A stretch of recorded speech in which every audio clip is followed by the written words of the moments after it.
Welcome to this webinar on the campaign to free Thieu's political prisoners. I'm John McAuliffe from the Fund for Reconciliation and Development and the coordinator of the Vietnam Peace Commemoration Committee. This is one of some 30 webinars we've done, and I'll at some point put on the chat the way you can find the whole list.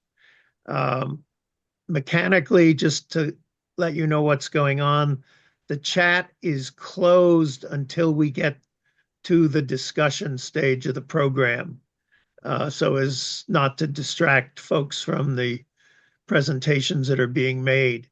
If you have questions, please put them in the Q&A vehicle, and then we will be able to see them and have time to answer them. So it is my great pleasure to introduce Brewster Rhoads, who is an old friend from the Coalition to Stop Funding the War and the Indochina Peace Campaign, and more recently has been an active member of the Vietnam Peace Commemoration Committee, and he will moderate this program. Brewster. Well, thank you, John, and thanks to all of you for joining us for the next hour and a half here. I think we have a lively program lined up, and I think be informative, and another opportunity to record from the point of view of the actual participants, people's experiences engaged in the anti-war movement in a variety of ways and a variety of levels. So today, as John laid out, we're focusing on the plight of political prisoners during the Thieu regime. Because of U.S. funding for the Saigon government, the issue became a driving force in the latter years of the anti-war movement, especially after the Paris Peace Agreements went into effect January 27, 1973. On December 25th, 1972, right before then, a Time magazine article said that, quote, Thieu's purge of suspected enemies has been so massive that even the government may not know how many prisoners it has, or how many of them can be rightly classified as political. Besides 58,000 prisoners of war, including 11,000 or so North Vietnamese, 80,000 South Vietnamese political prisoners are in jail, according to South Vietnamese sources. U.S. observers estimate that there are perhaps 90,000 people in prison altogether, including not only political prisoners, but also POWs and common criminals. Amnesty International estimated in 1973 that the Thieu regime held about 100,000 political prisoners at the time. Journalists reported the number of political prisoners included pacifists, third force activists, students, religious and labor leaders, and those numbers rose dramatically in the closing months of 1972 as the regime cracked down on domestic opposition leading up to the signing of the Paris Peace Accords, and intensified shortly thereafter. As U.S. forces were drawn down to just 21,000 remaining in the country in January of 73, the anti-war movement turned to focusing public and congressional attention on what our government was doing in our name, using our tax dollars to finance and advise the increasingly desperate Thieu regime as it imprisoned tens of thousands of people to hold on to its power. So today we have an excellent panel of people who were directly engaged in the political prisoner issue, played key roles in promoting public and congressional awareness of it. And I'll do a quick introduction for each of them, but their bios are going to be in the chat. John, you're going to put that in the chat, the bios, the link to them. Okay, thank you very much. And first, we'll see a short film made by Jeff Nesmith, who about political prisoners at Kongdo Island, and how former Senator Tom Harkin and Don Luce discovered the notorious tiger cages there in 1970, an incredibly brave and courageous act by both of them that shared with the world what was actually happening in those prisons, not only that one, but elsewhere. So in a quick second, we'll see that clip. And then we'll hear from Jane Barton Griffin, who was the director of the American Friends Service Committee Humanitarian Service Projects in Vietnam from 1970 to 73. She worked at a rehabilitation center where Vietnamese were trained to make prosthesis for war-injured Vietnamese civilians. The program included medical visits to prisons, and in 1973, Jane secretly photographed political prisoners, mostly women, who had been severely tortured. When Jane returned to the United States, Amnesty International sponsored her on a speaking tour throughout the U.S. and Europe, and her photographs were widely distributed around the world. She continued to work for AFSC in Northern California before developing a very successful career in historical restoration work, including work at the White House. Jean-Pierre Debris was a math teacher in Da Nang for the French Foreign Ministry from 1968 to 1970. He was imprisoned in Chai Ho Prison in Saigon by the Thieu regime from July of 1970 to December of 1972, 2.5 years, after participating in a peaceful demonstration against political repression. For the next 2 years, he traveled extensively throughout the U.S. and abroad in partnership with the American Friends Service Committee, the Indochina Mobile Education Project, the Indochina Peace Campaign, and Amnesty International. Jean-Pierre is joining us from Nice, France, where it's a little after 10 o'clock. Thank you, Jean-Pierre, for joining us this late night hour. But and then next, Jerry Elmer was a peace activist who refused to register for the draft in 1969. During the 15 months after he graduated from high school, he publicly destroyed files at 14 draft boards in 3 cities. Jerry went on to work for the AFSC for 15 years in Rhode Island. Then he went on to law school at Harvard, and due to his anti-war activities, he was the only convicted felon in his graduating class. What a distinction. For 2 long months, hot months in the summer of 1974, Jerry was one of the lead coordinators of the Tiger Cage Vigil and Fast on the steps of the U.S. Capitol in partnership with 16 national peace organizations. And then finally, we'll have comments from Jeff Nesmith, again, the producer of the clip we'll see. And he's a film producer, a Peace Corps volunteer, and an educator who taught in Mozambique and for 7 years in Ho Chi Minh City. He's currently the multimedia manager for the Council for Advancement and Support of Education in Washington, D.C. So let's start off with our friend Jane. Take it away, Jane. Okay. I thought we were going to see the film clip first. Oh, I'm sorry. Yeah, well, I apologize. Good point.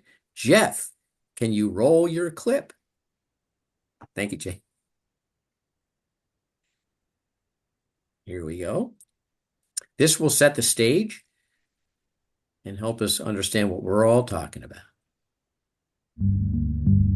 Had we not had secrecy, had we not had secret negotiations with the North Vietnamese, you men would still be in Hanoi rather than Washington today. I think it is time in this country to quit making national heroes out of those who steal secrets and publish them in the newspapers.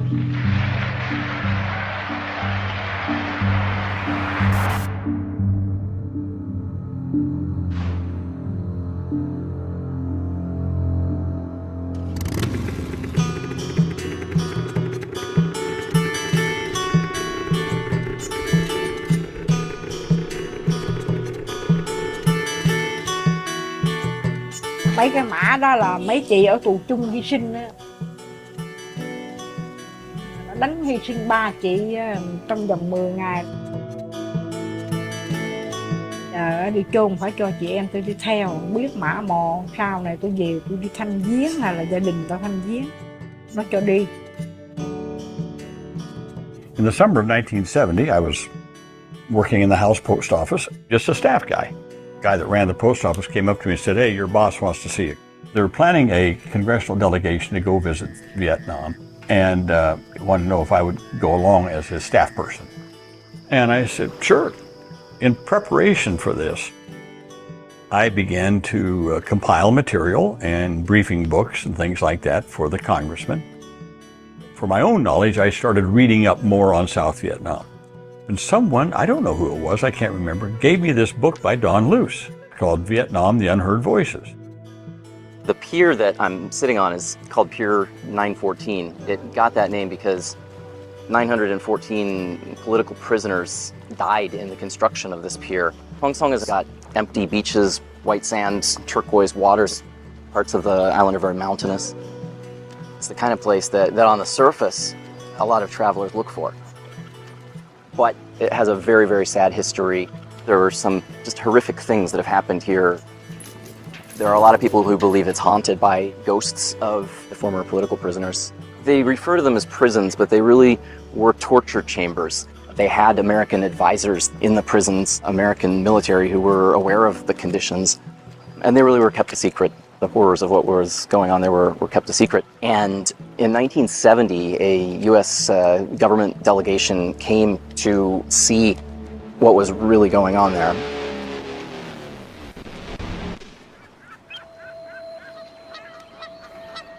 Sonny Montgomery and some others in the House who were big supporters of the war and friends of Nixon cooked up the Select Committee on U.S. Involvement in Southeast Asia.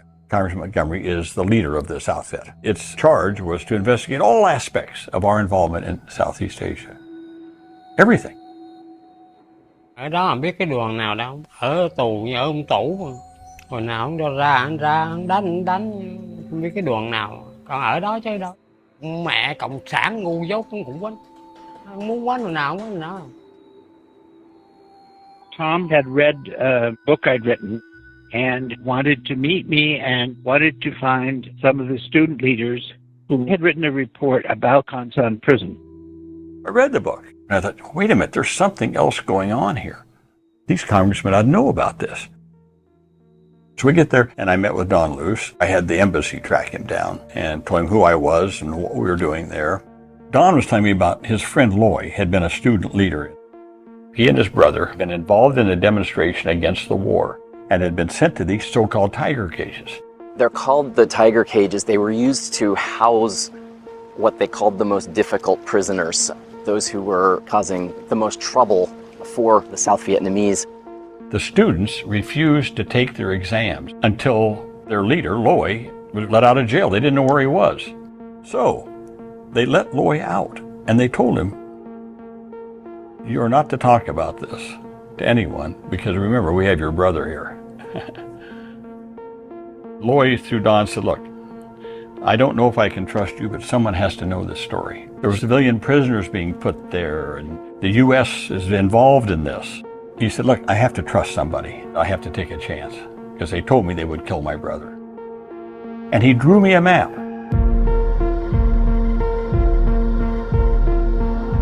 Tôi á, các ông á, người Việt Nam mà thằng Mỹ nó ở xứ nào sao qua đây mấy ông không đánh nó mà mấy ông theo nó lại đánh lại người Việt Nam. Làm sao da vàng máu đỏ đồng loại với các ông mà chị em chúng tôi là phụ nữ tay yếu chân mềm. Mà mấy ông nở lòng nào mấy ông quýnh vậy mấy ông có đau lòng không? Có nó con này dữ lắm. Nó lấy cái khăn lau bàn nó nhét họng lại. Loy said, you've got to look for these details. And so he drew me pictures of things to look for. Look for this, look for that, look for this, look for this. And he said, on this wall, when you come in on this wall, there's a little door. Just a little door. That's the entrance to the tiger cages.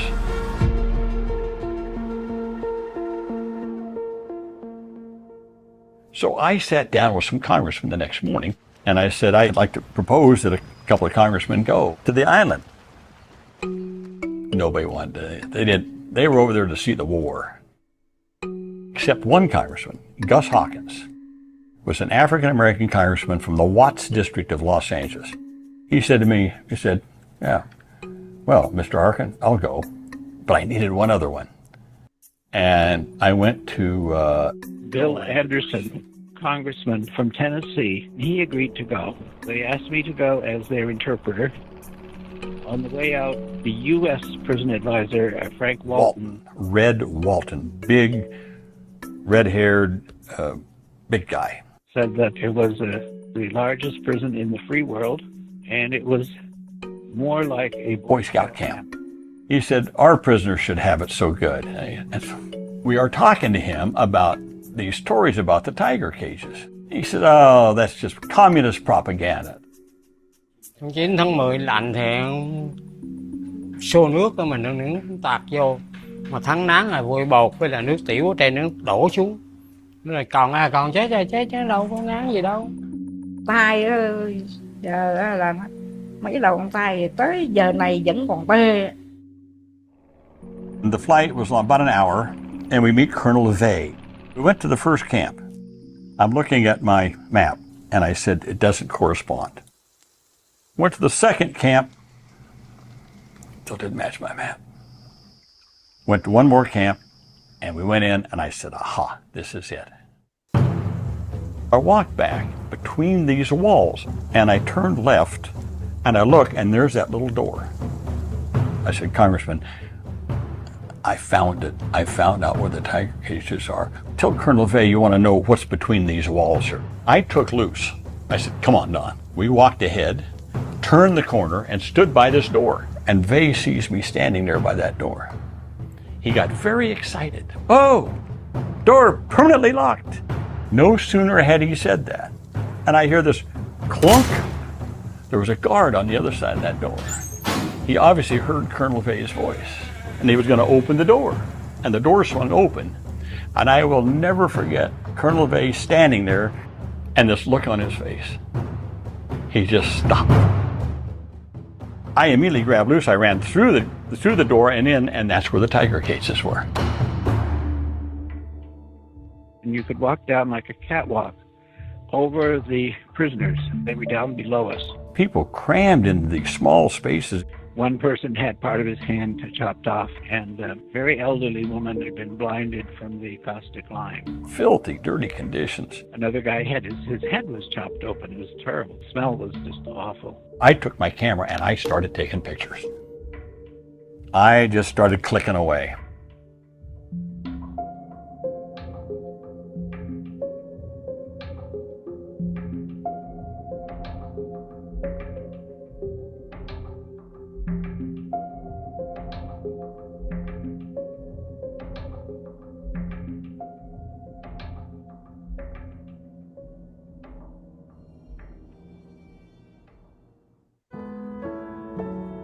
Thì ở đây cũng nửa năm hay năm gì đó, rồi cái mới về thăm quê, thăm gia đình 10 ngày nửa tháng là qua trở lại thôi. Thù hèn làm gì, thấy không? Vẫn còn ở đây chứ.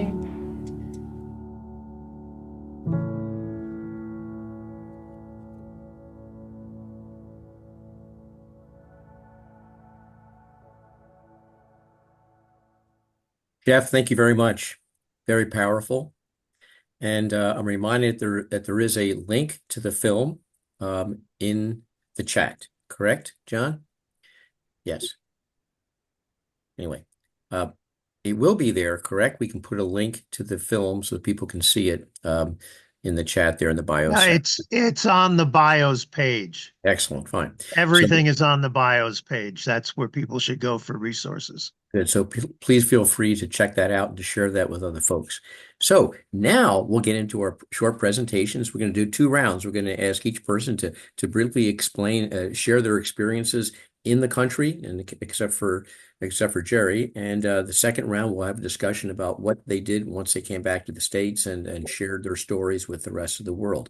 And then we'll finish with reflections by Jeff. So Jane, take it away. Okay.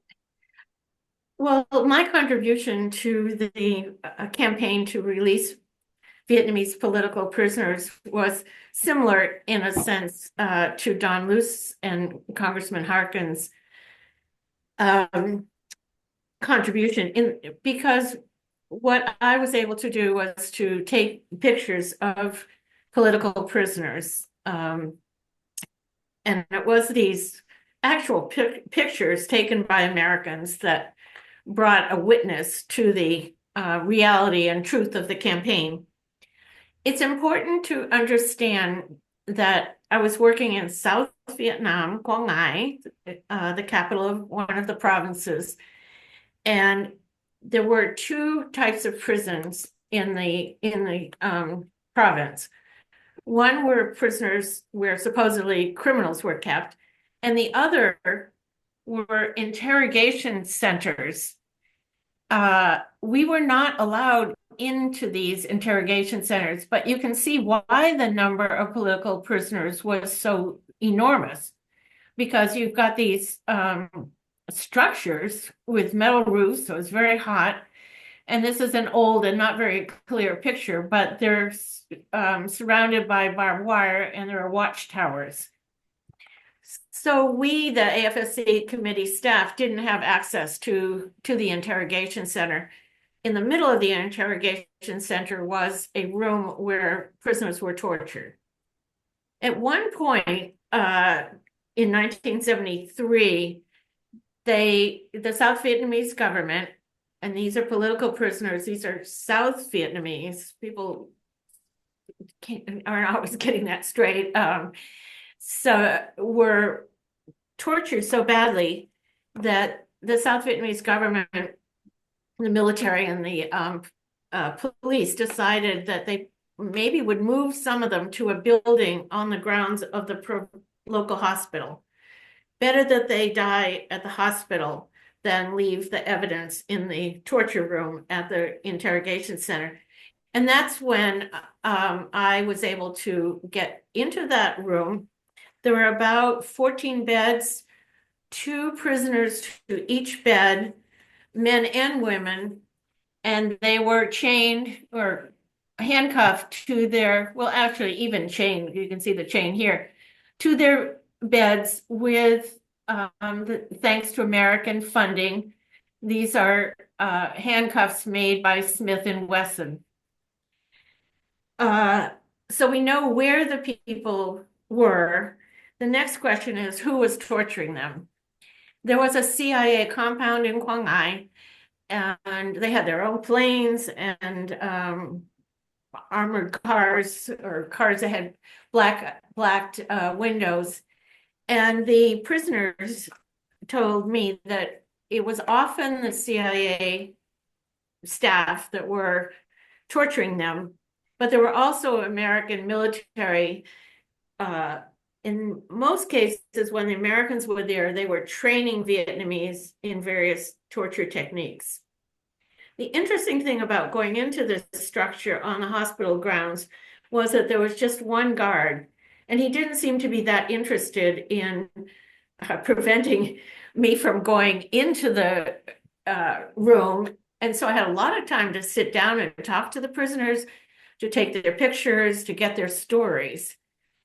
They talked about, I'd never heard of waterboarding, but many of the prisoners talked about having their heads held under water in these large vats. And I see Jean-Pierre is nodding because he's heard the same thing. Another technique was to force water into their stomachs until their stomachs were really bloated, and then pound on the stomach with poles. But most frequently, they were tortured with electricity. So for the women, the electricity would be attached to their nipples and genitals. And what occurred to these prisoners was that after they'd been tortured and they were in this hospital room, they would have seizures. It was a lot like they'd be convulsing, they would froth at their mouth, they would often say things that they might have said during their torturing, or during their torture. And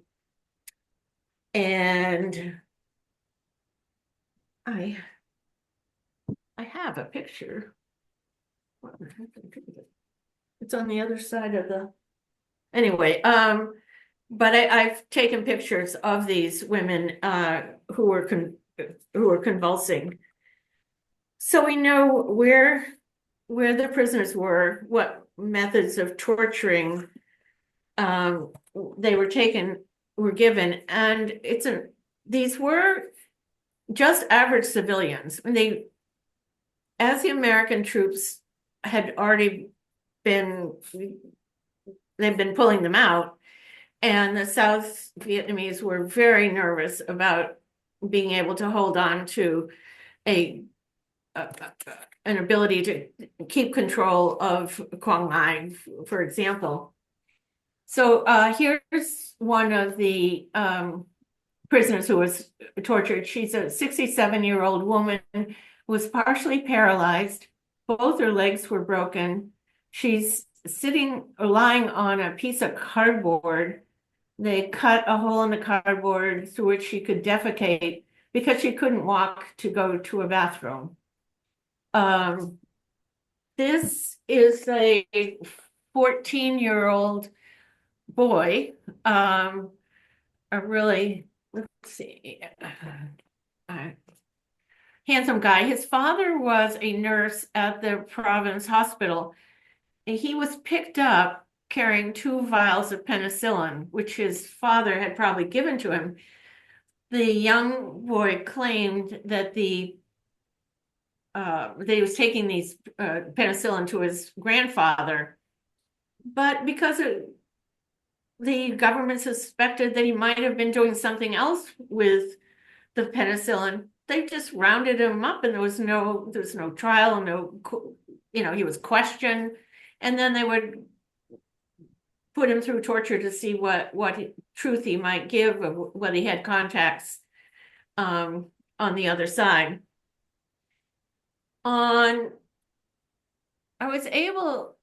These 2 men were held in tiger cages.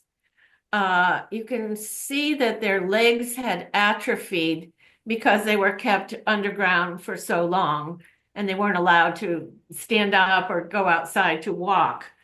The man in the foreground had been in prison for 14 years. 4 of the last 4 were in tiger cages. The man behind him had been in prison for 9 years. All of the 9 years were on Kanshan Island in the tiger cages.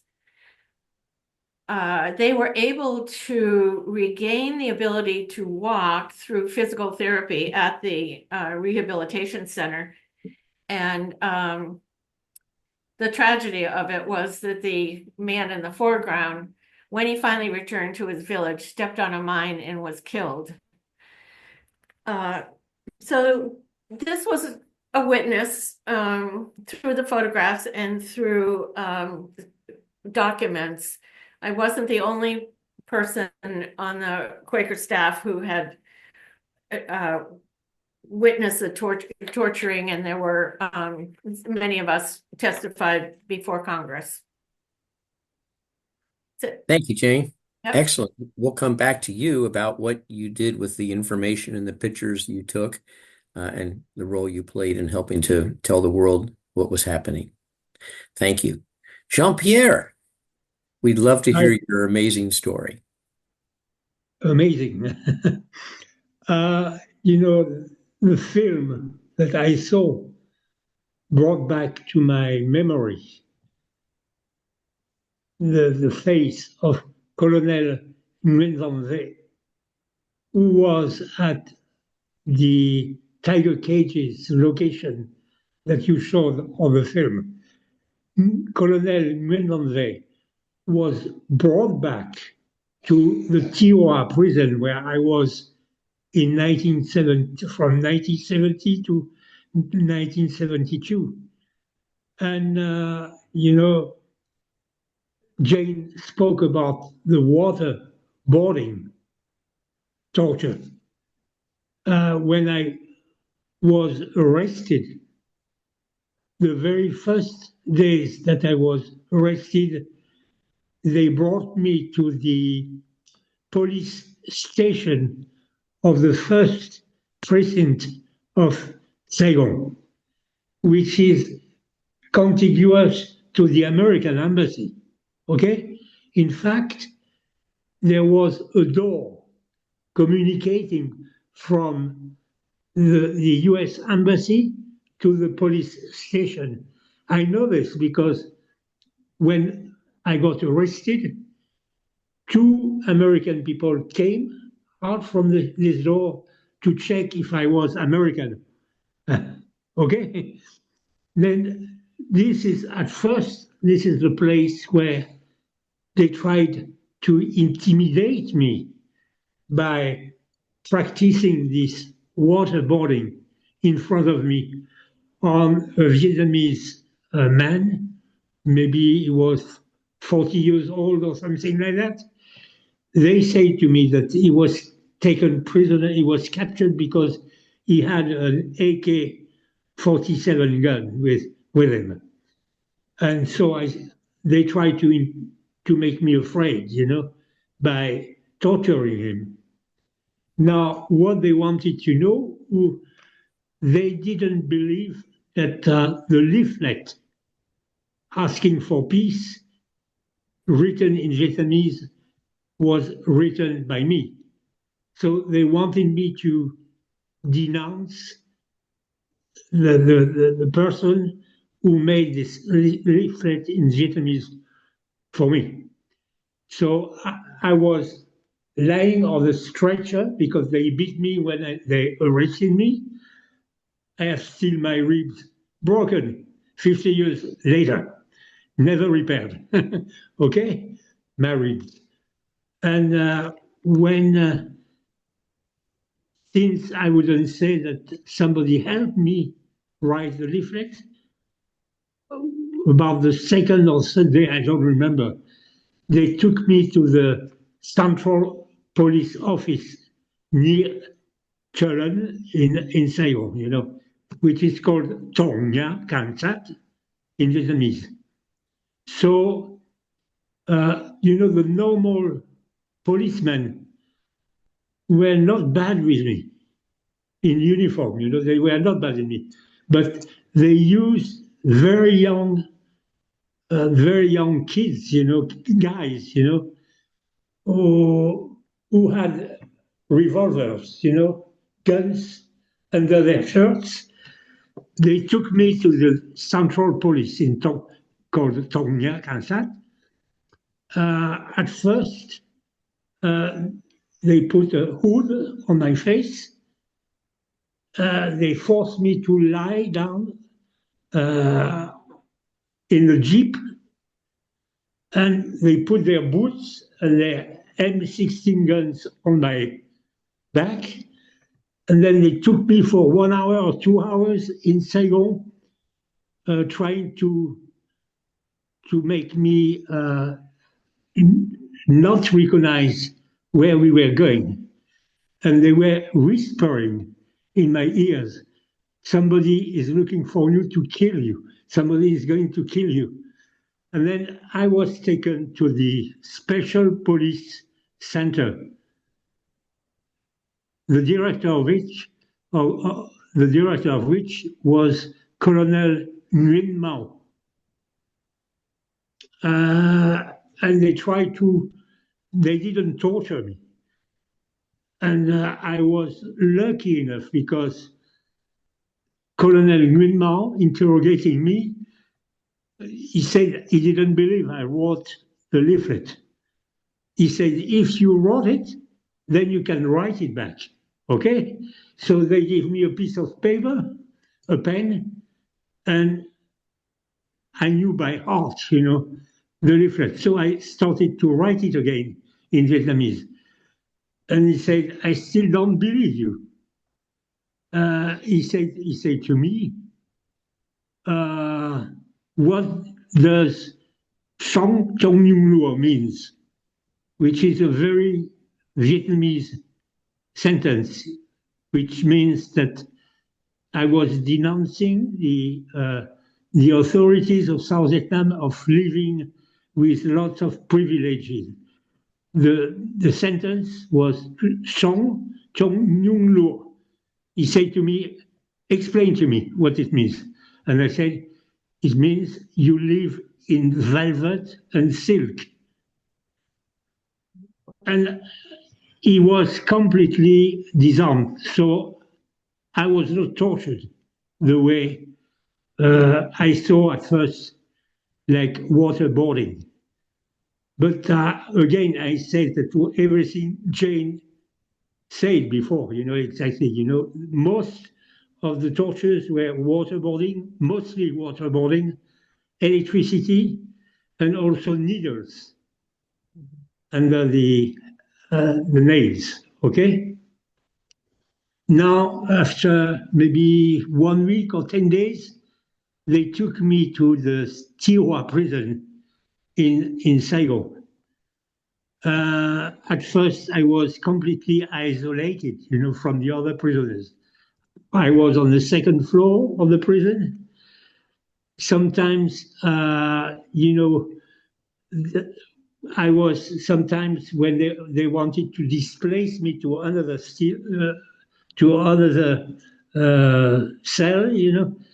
they would drag me by my feet in the staircases, dragging me like that, so that my head.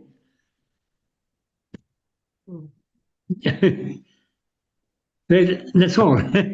Okay. Well, Jean-Pierre, we'll come back to you and have you share with us what you did when you came back to the States and then traveled Europe as well. Okay? Yeah. Excellent. Thank you very much. May I ask something? When I traveled with Don, at some point, we denounced the American advisors in Concern Island. And we mentioned Colonel Jorgensen. And one day, while we were denouncing Colonel Jorgensen, one man who was there stood up and said, not Colonel Jorgensen, Major Jorgensen. All right. And he said, all you said about the tiger cages is wrong. An American delegation came and visited the tiger cages, and they didn't see anything wrong at all. And then he added just a few words later, he said, except that a few minutes later, a nurse in the delegation started to vomit. And he added, the Vietnamese don't respect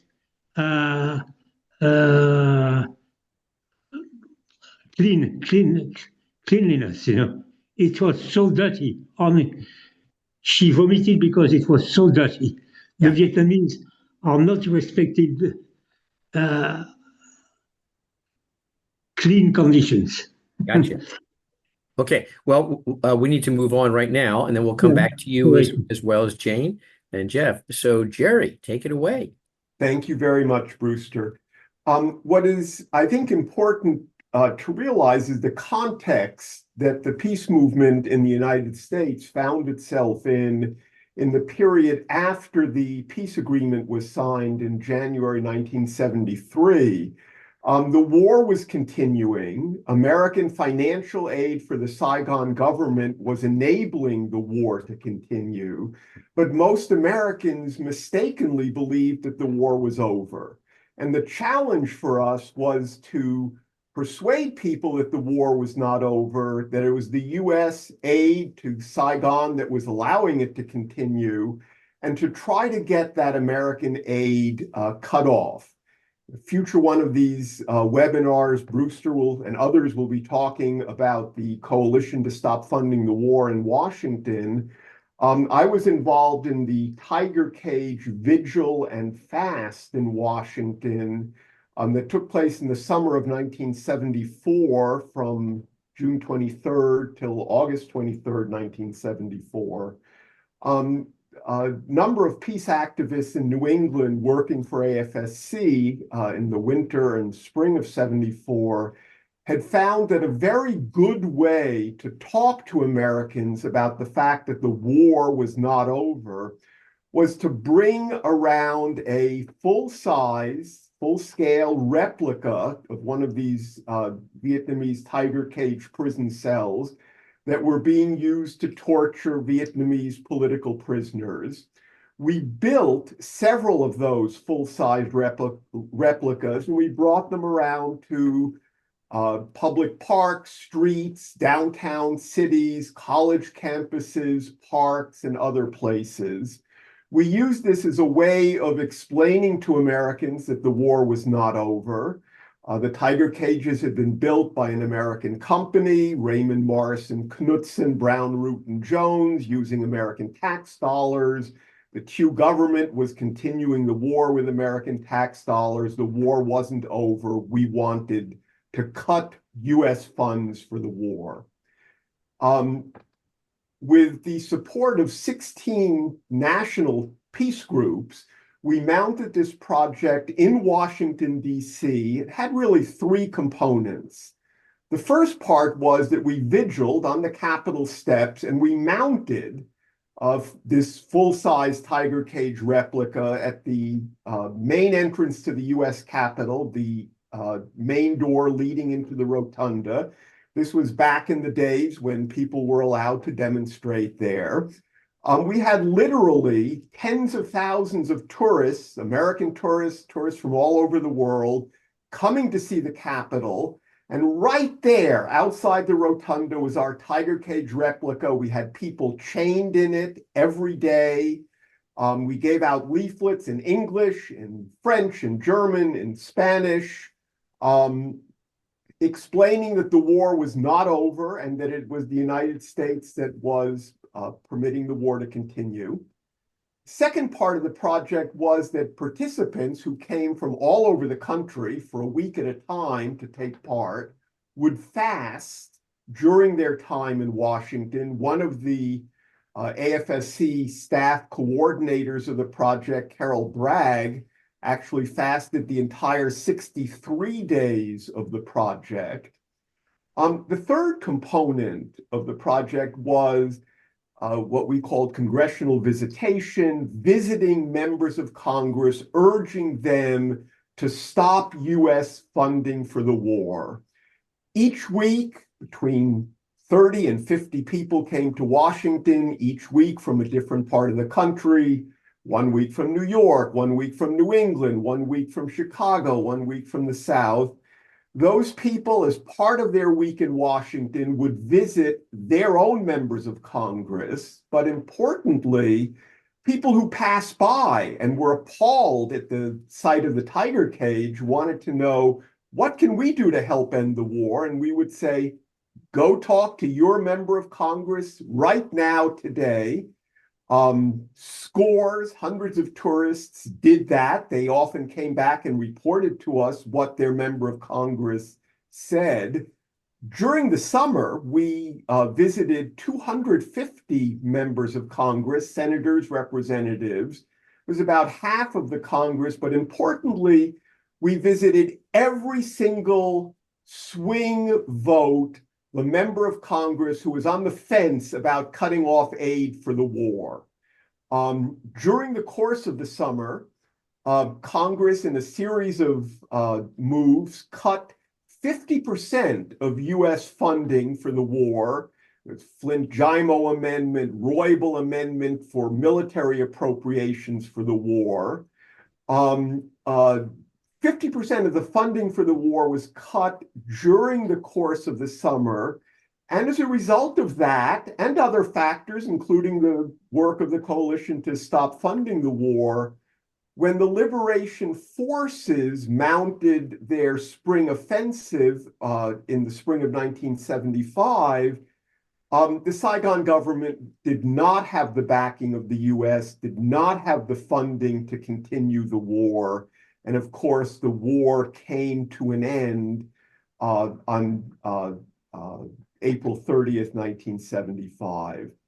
I think the important take-home lesson here was that the peace movement used the issue of the tiger cages as a kind of educational hook or handle or tool, as a way of explaining to the American people that the war was not over. The United States was still very much involved, and in order for the war to end, it would take action on the part of the American peace movement and the Congress. Jerry, thank you very, very much. And we'll come back to you as well with additional stories and experiences you'd like to share. Thank you, buddy.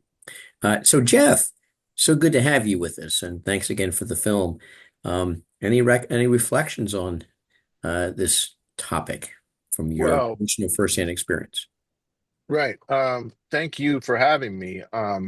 Everyone, my name is Jeff Nesmith. I'm a filmmaker based in Washington, D.C. And as it was mentioned before, I was in Vietnam for about 7 years. After all of these excellent presentations, you don't need me to tell you how important human rights education is, but I will say that it is in that spirit that I created the film, that I share the film at every opportunity, and I still look forward to expanding on this story with a longer feature. I'm I'm not. Yeah, I didn't know that, Jerry, but as a matter of fact, I was born on August 23rd, 1974, the last day of the Tiger Cage's vigil. So I don't normally just throw my birthday around so flippantly, but that is to say, I'm not, of the Vietnam generation. Um, I first traveled to Con Son Island some 40 years after those prisons were closed.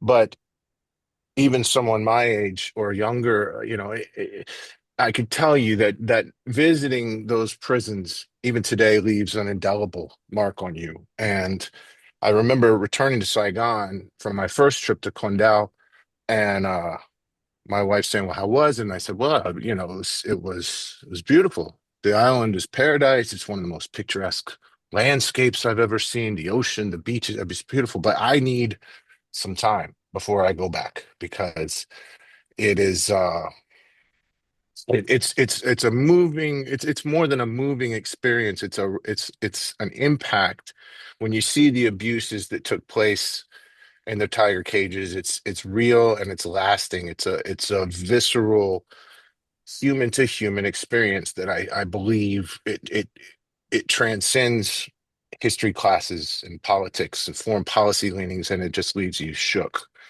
And I firmly believe that it's the kind of profound experience that needs to be not only shared but protected. As we know, history can be rewritten and rewritten time and again, and these are stories that need to be preserved.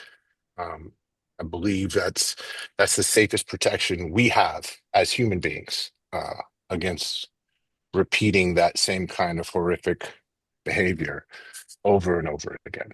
So there is a lot more of the film you saw. I'll just say quickly, that version of the film was a short sort of proposal piece for a grant that we were looking for, that I was looking for in order to make a longer, more maybe a feature-length film. So while I didn't get the grant, and over the years, life kind of just got in the way for a little while, but I'm happy to say that there is a lot more material. I spent a lot more time with Senator Harkin. I interviewed other people on the island. We've got a lot more footage, shots, B-roll, interview footage, and a lot of ideas for expanding on the story. So I do hope that in the near future I have an opportunity to do just that, maybe a feature-length documentary. So if you have any questions about my experience further or the film itself, please don't hesitate to reach out. All my contact information presumably is in my bio. So. Thank you so much, Jeff. And you remind me to remind everybody that if you have questions, please use the Q&A, of course, to pose your question. And at a later point in the program, we'll open up the chat for people to have commentary back and forth and to share their points of view. But the Q&A, of course, is for questions. Okay. Well, thank you very much. And just before we go into round two, which will be quicker, and Jerry, as you spelled out the time frame for the Tiger Cage Vigil and Fast, just a reminder that in that summer, Senator Abourezk from South Dakota, whose chief legislative aide was Tom Daschle. Think about that. He was a staffer. We played volleyball together. And here's Tom, who, as we all know, went on to become a senator and leadership role. But regardless, he offered legislation that ultimately passed that at the end of that summer that called for the cutting off entirely. It was Section 660 of the Foreign Assistance Act that eliminated U.S. funding for U.S. military aid and personnel and advice and actual hands-on consulting for the police and military system, imprisonment system in Vietnam. But it also had international implications because it had the same requirements that no money could be used through that program of USAID, Office of Public Safety, to provide that kind of consulting and financial assistance to other countries that had similar human rights violations. So it was amazing what happened that summer had international implications for U.S. foreign policy. So hats off to y'all. Okay, so now Jane, and we'll make this short. So if you can take 2 or 3 minutes to share, what did you do when you got back to the States?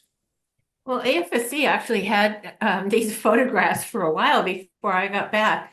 But in May of 1973, when I arrived in New York, within a week, the Today Show asked to interview me. And in fact, it's the Today Show that enlarged these photographs, and I've been holding on to them for 50 years.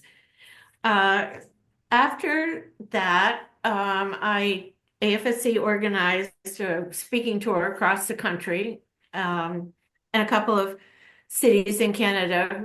And then Amnesty International sent me to Germany, the Netherlands, and France, where Europeans were very much aware of the tiger cage prisoners situation and were supportive. One of the things that I think made my experience different from that of vets that came back was that seeing the prisoners, and in fact with the tiger cage men, it was a question of, or a situation of survivor's guilt. I mean, you see somebody who's been in prison for 14 years who's about your age, and you think about what you've done in your life and what's happened to these people. But I was pleased that I was able to speak directly and engage with people to tell about my experience.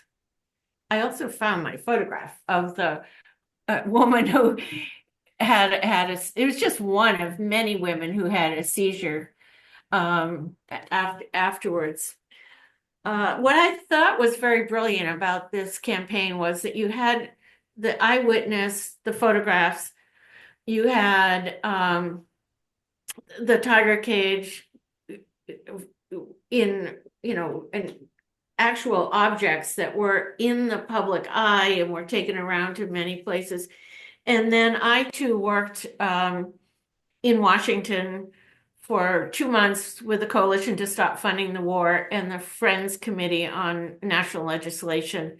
And they just used me to visit those congressional people who were sitting on the fence and encourage them to vote against supporting aid to the South Vietnamese government. Well, every vote counted in those days, so thank Yeah. you so much. We'll get back to you again. So Jean-Pierre, what did you do when you got back? Well, When you got out, when you were free? Jeez. I was freed on December 29th, 1972, just a few days before the Paris peace agreements were signed. They wanted to get rid of me, And the one who took me to the airport was Colonel Nguyen. I still remember him coming to my cell he has like a stick, He was beating the door of my cell and saying, Michael, the foreigner, he called me, the foreigner. Then I was first invited by Amnesty International to make a tour from New York to San Francisco, the singer John Baez, and then Los Angeles, where I met Tom Hayden and Jane Fonda. We had like a full night downstairs.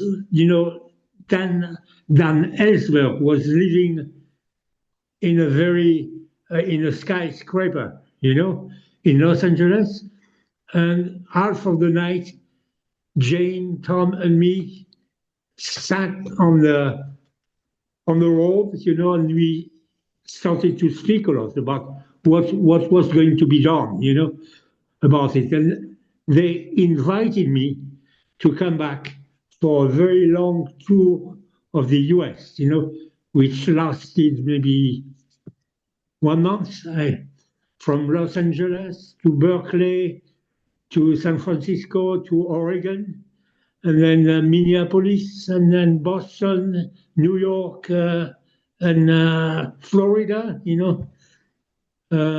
Texas also, Thanks to Jane, we had big crowds of people listening to what we were saying. If I had been alone, probably nobody would have come.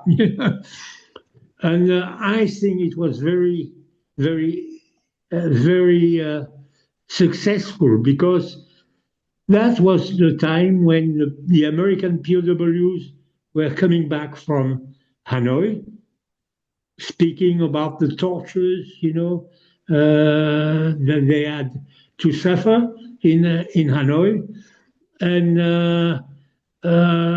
Mr. Kissinger was speaking about peace with honor, and every mainstream media in the US spoke as if the war was over. So I think that IPC, Indochina Peace Campaign, succeeded to revive the issue of Vietnam. I'm still very astonished of what we achieved at the time. I was able to confront Kissinger, because Senator Fulbright secretly always informed us of the meetings that Kissinger would have when he had to testify in front of the Senate. I remember the day when, together with some people from the Dan Berrigan group, we confronted Kissinger with General Abrams, Commander-in-Chief in South Vietnam, and we screamed, and I was about 3 meters behind the back of Mr. Kissinger, and we screamed, can you still sleep at night when you remember the Christmas bombing by B-52s of Hanoi, And I still remember his eyes, he was really petrified, He was almost afraid, I could say, He turned himself, he was petrified. Now, I had incredible meetings, which I couldn't believe. Nobody told me in advance. One day they said, you are going to speak to the Smithsonian Institution. Then I didn't know. When I arrived at the Smithsonian Institution, I was given 10 minutes to speak about the war in front of Attorney General Elliot Richardson, the Attorney General of Nixon, and he didn't answer me. He said that he was one of the negotiators with the North Vietnamese, and the North Vietnamese didn't want peace anyway. So,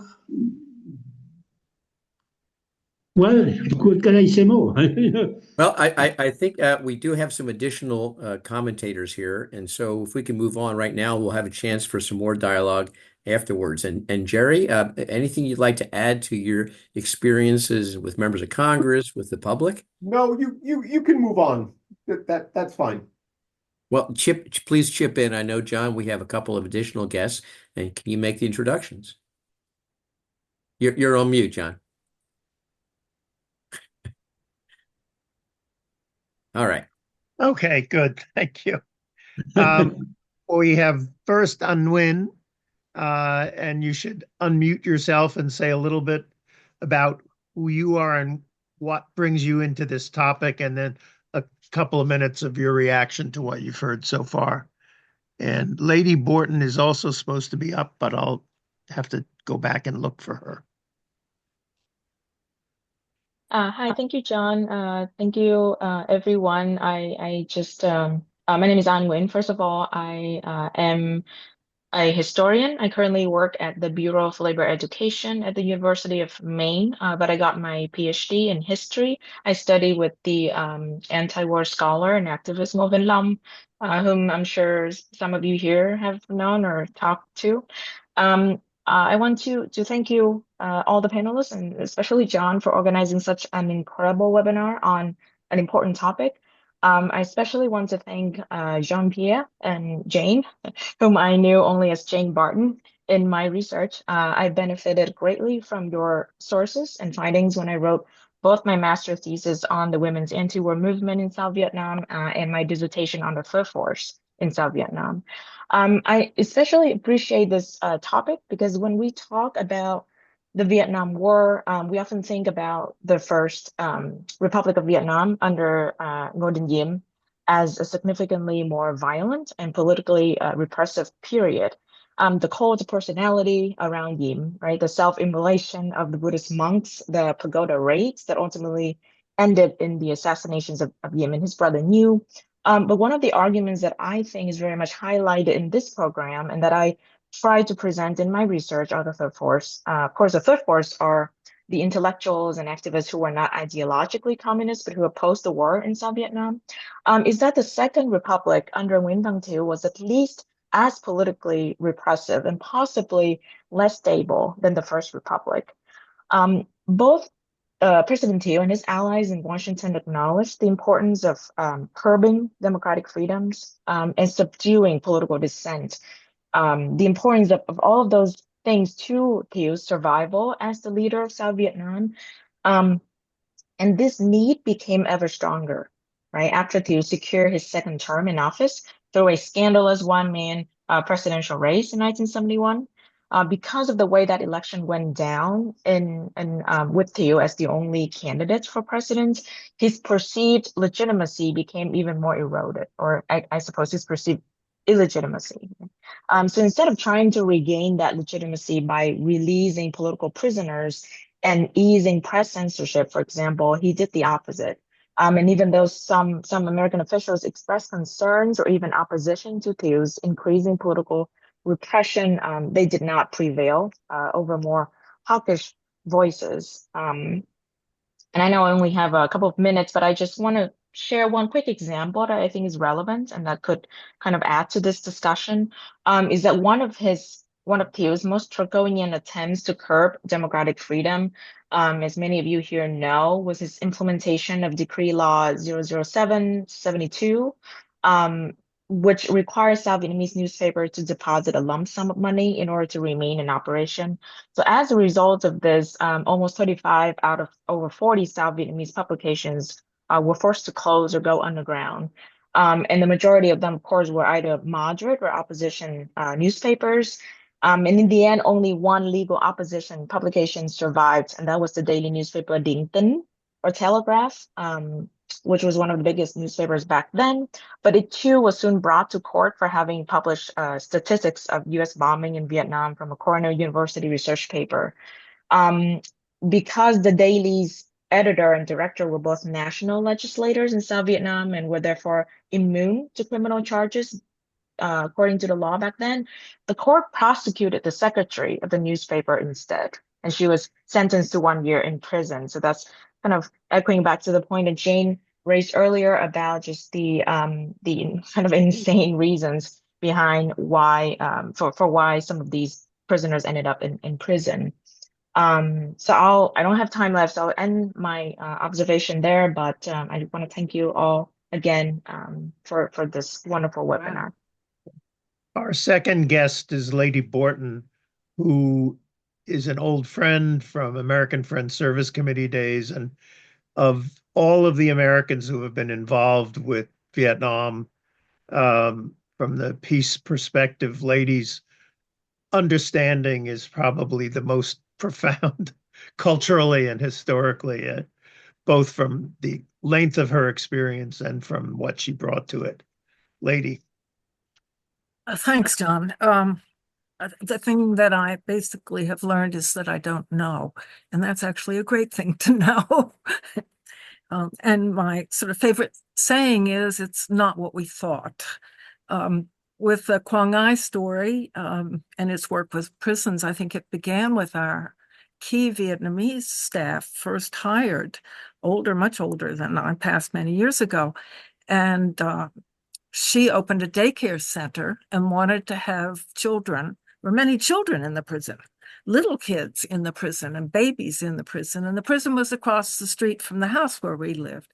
So I went with her and we met with the director, and she was so charming and so gracious and bright. And she persuaded him to let the kids go to this daycare center, which was at some distance. And so I picked up the kids around in refugee camps and in the prison, and took them to this daycare center. So I was in that prison twice a day. And then talking to the director, the Vietnamese woman.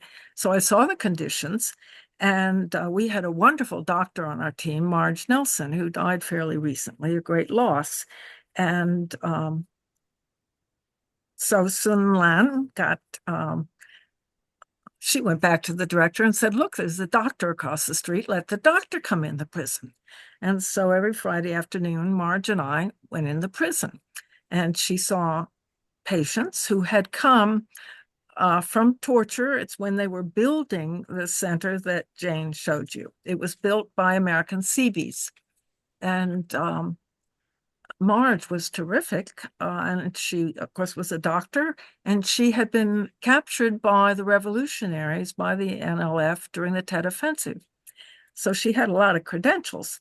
And she testified before Congress. And that story made it on to the front page. Now, I don't know how to do this. I spent all day trying, but if I could swing it around, maybe you can see it, maybe not, but the front page of the New York Times.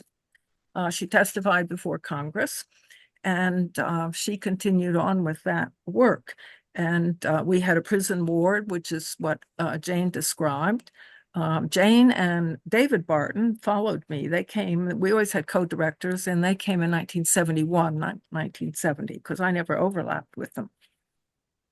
In more recent years, I worked in Madame Bin's office, and I worked with people from the Paris delegation. That is the DRVN, the North Vietnamese, and the Revolutionary Southerners at Paris.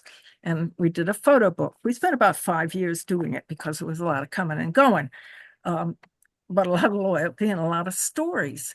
And in the end of the book, we had a spread of the three chief characters, one of whom was Madame Bin. And I couldn't get the photos I needed from her because she was so busy, because she was going to have John McAuliffe visit with his delegation. And they were all very busy. And I leaned on her. I said, I have to have photos. And you talk about, in May 1975, finding your younger brother who was on Kundao. So there must be photographs. And she said, no, lady, who had a camera? I said, nobody had a camera. But what about photographs afterwards? And about 2 days later, she came in with this photograph. They're very tiny. All right. That's Ho Chi Minh. There it is. Very tiny. Right? There are 4 men up on a bluff, and one of them is her younger brother. So we printed the photograph, and I was on Kundao. I had this book. So I had the book, and I went to the prison museum. It was Tet. Today is Tet, by the way. And that's New Year's. And I had this book, and I was talking with the young people because there were no other visitors. And we were having tea and peanuts and raisins. And I showed them this photograph. Well, out came the cell phones. Click, click, click, taking pictures of it. They had never seen a photograph of people released. And I was headed to the big new museum. So I went left, and went down the road. And pretty soon, one of these young men on a motorbike stopped, pulled up. He said, Granny, get on the back of the motorbike. So I did. And he took me to the new museum. We went around the back, and there was the director waiting for me because they'd never seen this photograph. And I had said to them, it's on my computer down the road. I could have given it to them, but I didn't feel comfortable because it wasn't my photograph. It was Madame Bin's photograph. It belonged to her family and she'd given it to me. I couldn't give it away, but I could arrange for them to have it, which I did. And I went through that new big museum, and Jerry, there were a number of pieces from AFSC about your programs. Well, yes, I actually dropped those off at the museum. Right. Well, let me continue. When I was there in 2013. Okay, but we need to move on. I need to move on, right? Okay. Right. So then what I did when I was translating Madame Bin's book, I was working in her office, and I said to her at one point, and when they had the Paris talks, it really wasn't about negotiation. That was Les Docteurs and the special talks, which did not include Madame Bin and did not include the former South Vietnamese government representative. The Paris talks were to get the rest of the world on the Vietnamese side. That's what they were busy doing, going everywhere, talking to anybody. And so they very much valued the work that you all did. That was prime, just prime. And so in Madame Bin's work, and I was translating her autobiography, the key thing that she did every Thursday after the plenary talks, we never did anything in the talks, but then they did a press briefing outside. And it's no accident that Madame Bin was chosen in that role, because that's Ho Chi Minh's work, and she was so capable. And granddaughter of the very famous nonviolent revolutionary Phan Chu Trinh. My question of her, I had lots of them, but this one in particular, that we as readers, knowing that she stood up and talked about the tiger cages, how did she do that when she knew her younger brother had been fingered and arrested as soon as she arrived in Paris? So every time she's talking about the tiger cages, she must have been thinking about him, and how did she keep her composure? And that was my question to her. And I said, that's a question readers will have. Don't answer me. Just think about it. Just think about it. And she came back a week later or so, and she said, I think I need to write more about Ha. And I said, and if you do, I'll translate it. So I want to read you, and she was forever the diplomat, as she is still. She didn't answer my question. That's okay. Because I'll read. Lady, we need to move on if you. Okay, I'll just do the final sentence of what she did. Basically, what happened, Ha was arrested. Not only Ha, more painfully, his wife and their infant, not yet 2 months old, all put in prison. Very common story. And what she says at the end, this is the story of so many people who were in the resistance. And the children also in prison, and then handed to a family member, sent here and sent there.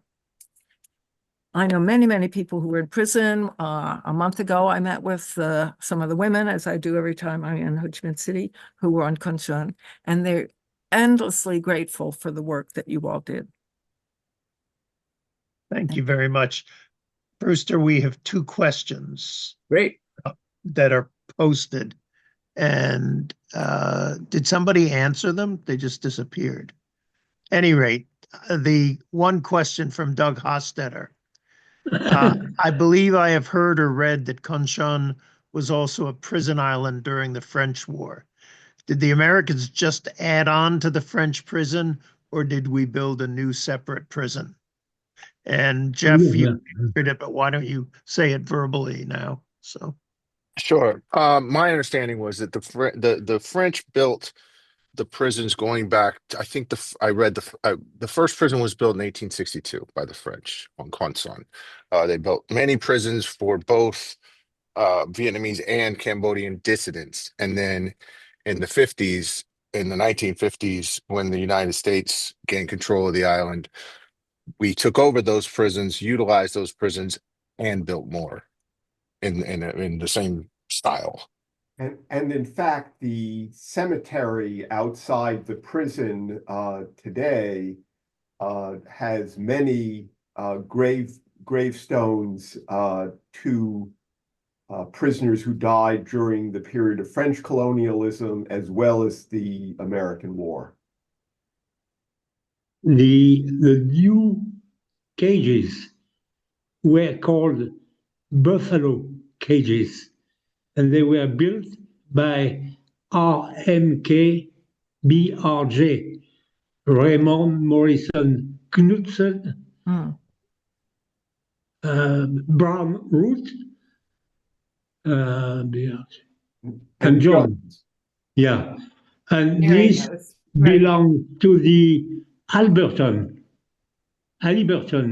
company, the oil company of Dick Cheney. Dick Cheney, the ex-vice president of Bush. Yeah. The buffalo cages. Another question from Dana Moss from Notre Dame. Thank each and every one of you for your courage, wisdom, and amazing presentations. Was the Konshan prison torture a part of the infamous Phoenix program? And you have answered her online or writing. Why don't you answer it verbally for everybody else? So I just confirm with Dana that yes, I believe that it was part of the Phoenix program. And even though the Phoenix program was officially terminated in 1972, similar accelerated pacification efforts persisted under the name plain F6. And part of Operation Phoenix was the unofficial name for the accelerated pacification program. So it didn't really end until the point at which the war officially ended in April 1975. And I understand there were 637, according to congressional documents, personnel, U.S. personnel, who were staffing that operation in 1973, at least. Right, exactly. Amazing. We have one other question that was sent in advance, but the questioner has been watching us, which is Doug Allen, who is a professor emeritus of philosophy from the University of Maine.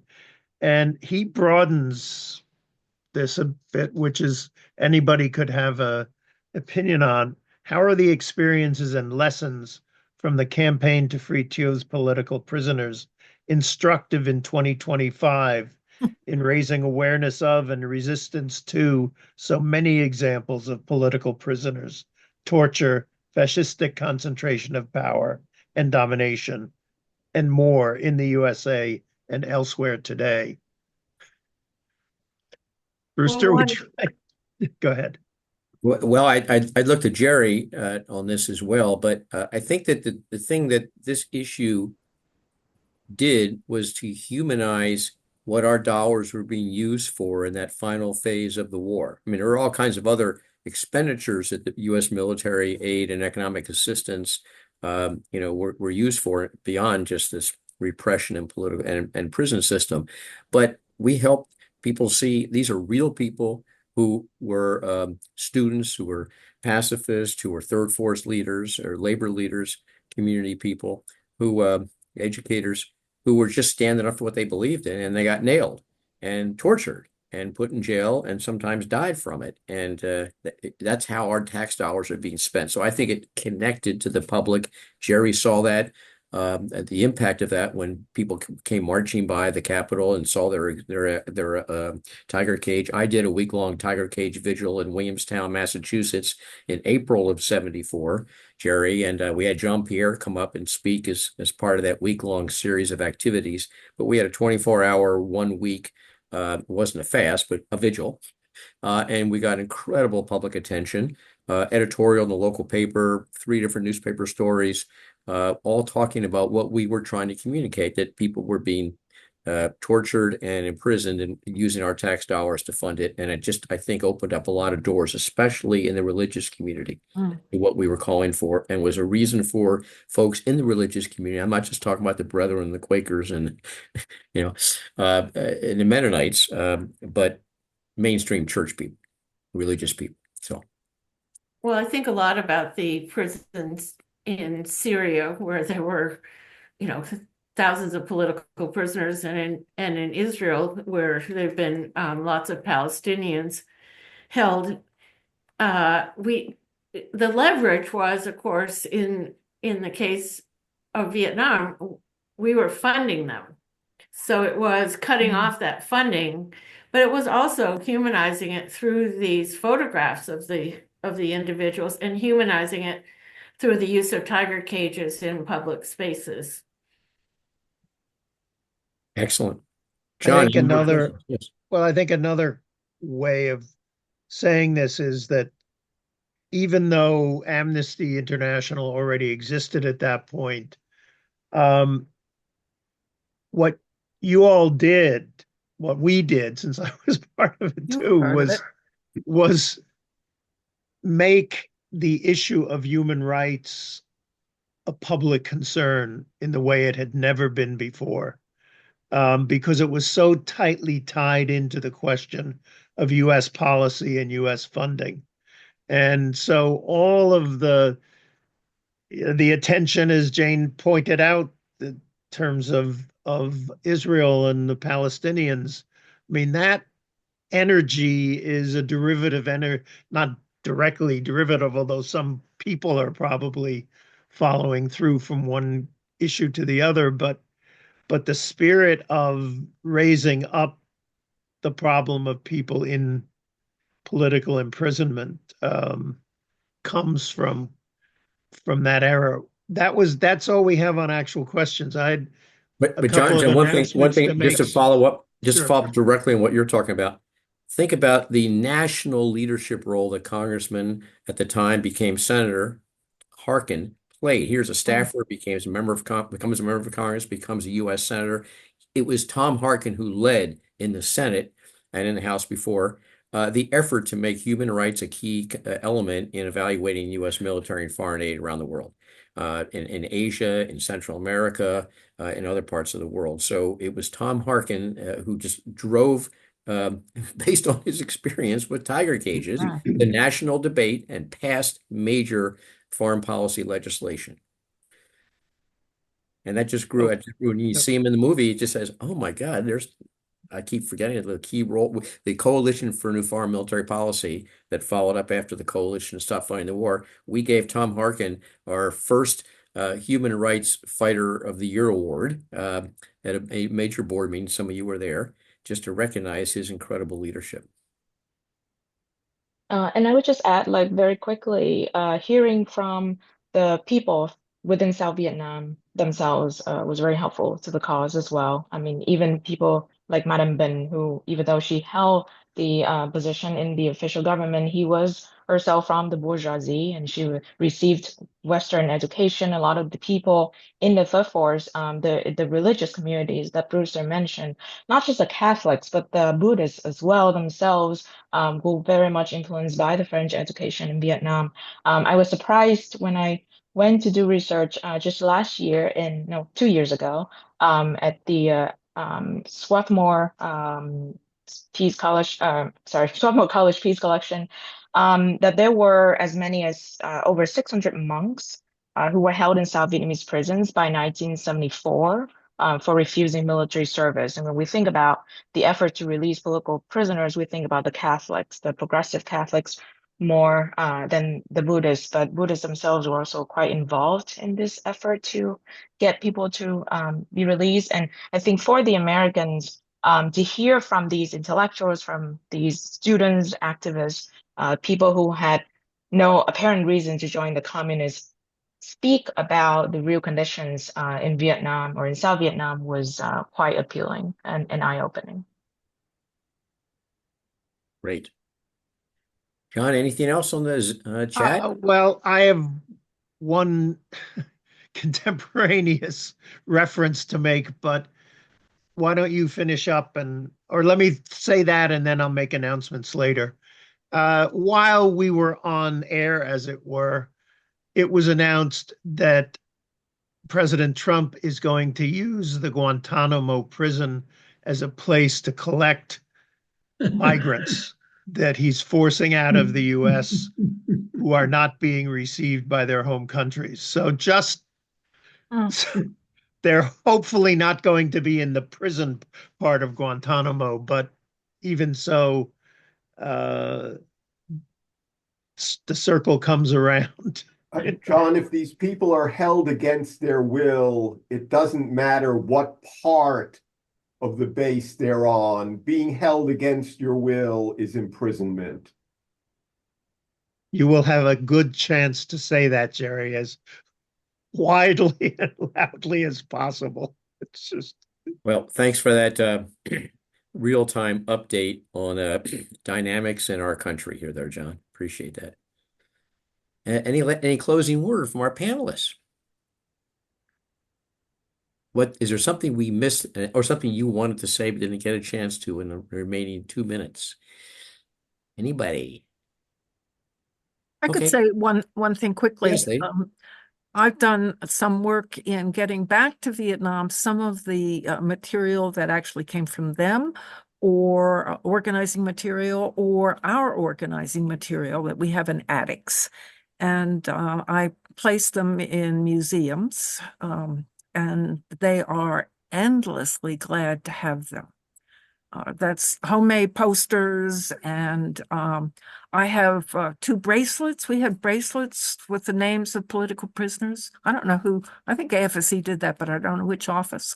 I have 2 of them here somewhere, and they know I have them and they want them, and I'll take them back.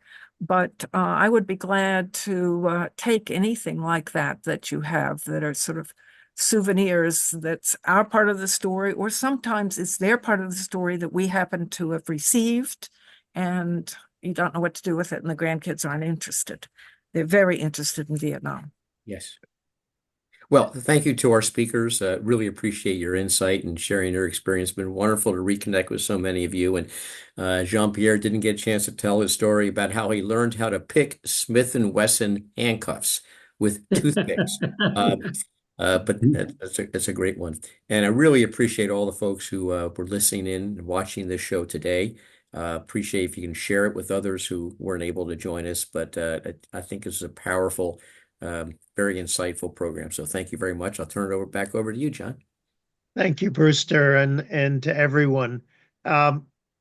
We will be doing a program in the next month or so about the Third Force in Vietnam that Nguyen will be working with Sophie Quinn Judge and several other people, Nguyen Tan Mam, and it follows on very directly from this because that group of people in the period after the peace agreement could have been another historical option that was not taken.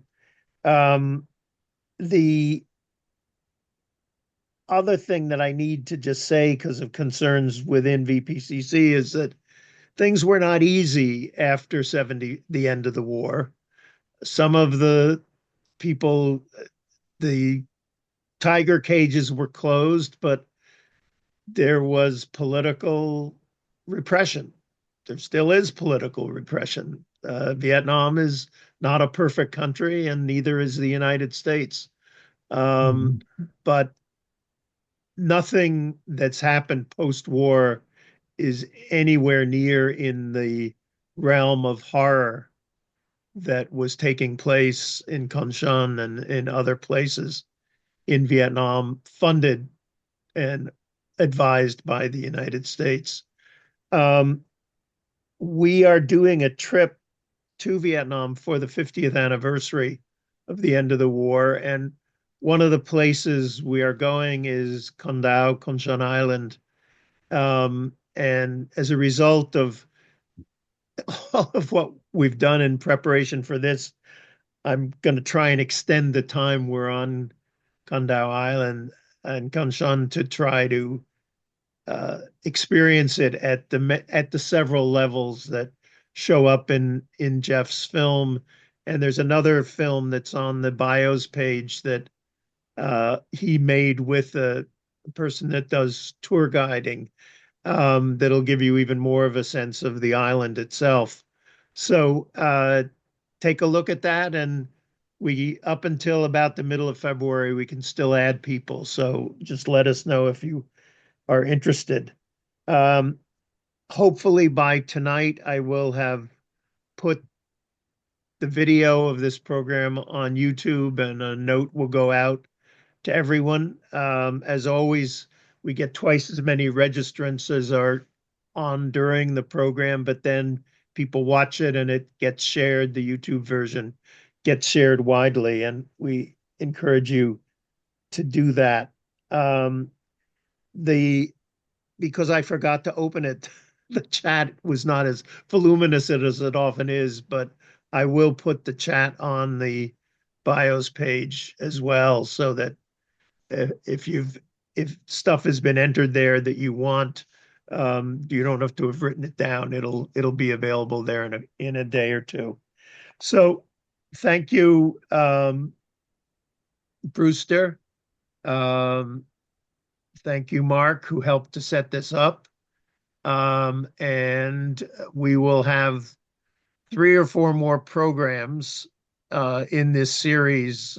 We're trying to end it around the 50th anniversary of the end of the war. I suspect we'll spill a little over, but it's going back to Lady's question. Many of us have personal archives that have to get into a more permanent place than our basements and living rooms. So any rate, be well. It is the Tet, which for Vietnamese means a 2-week holiday. It's like our Christmas, New Year's plus, and has its own historical resonance too. But if you are going to celebrate Tet tonight, or if you weren't planning to, find a Vietnamese restaurant and have a Tet dinner if you can get in. You may not be able to get in tonight, but we will see you hopefully in a few weeks with the Third Force program, and there's several more, including the one on the Coalition to Stop Funding the War, which is an important closing piece of what the anti-war movement was about. So take care, everybody, and have a good weekend ahead of you. Bye-bye. Thanks, everybody. Thank you, John.